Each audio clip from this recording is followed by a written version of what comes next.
বন্ধুরা সবাই কেমন আছো? আশা করি সবাই খুব ভালো আছো, মন দিয়ে পড়াশোনা করছো।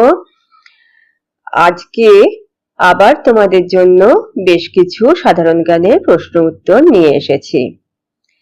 বলো তো বন্ধুরা, ভারতের জাতীয় পতাকায় কোন তিনটি রং থাকে?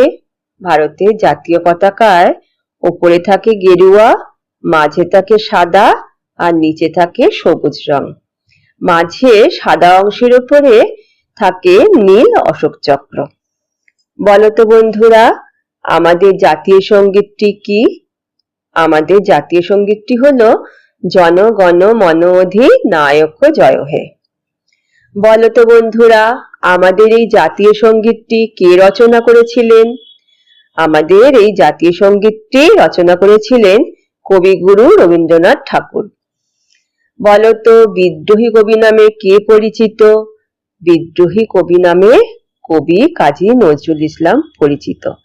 তার বিদ্রোহী নামক কবিতা প্রকাশের পর তিনি এই বিদ্রোহী কবি নামে পরিচিত হন, কারণ তিনি তার এই কবিতা এবং আরো অন্যান্য কবিতার মধ্য দিয়ে তিনি সেই সময় ব্রিটিশ সরকারের অন্যায় অত্যাচারের বিরুদ্ধে প্রতিবাদ করেছিলেন, তাই তিনি বিদ্রোহী কবি নামে পরিচিত হন। বলতো বন্ধুরা, নেতাজি নামে কে পরিচিত? নেতাজি নামে পরিচিত সুভাষচন্দ্র বসু। বিদ্যাসাগর নামে আমরা কাকে জানি? ঈশ্বরচন্দ্র বন্দ্যোপাধ্যায়কে বিদ্যাসাগর নামে জানি। ইনি একজন সমাজ সংস্কারক।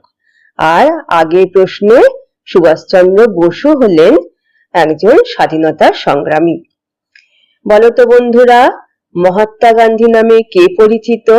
মহাত্মা গান্ধী নামে পরিচিত মোহনদাস করমচাঁদ গান্ধী।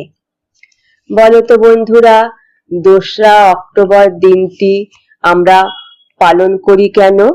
কারণ 2রা অক্টোবর মহাত্মা গান্ধী জন্মগ্রহণ করেন, যে দিনটিকে আমরা জাতীয় দিবস হিসাবে পালন করে থাকি। জাতির জনক কাকে বলা হয়? জাতির জনকও মহাত্মা গান্ধীকে বলা হয়ে থাকে। আজ তবে এই পর্যন্ত থাক, আবার আমি বেশ কিছু প্রশ্ন দিয়ে পরের দিন আসবো। ততদিন তোমরা ভালো থেকো, সুস্থ থেকো।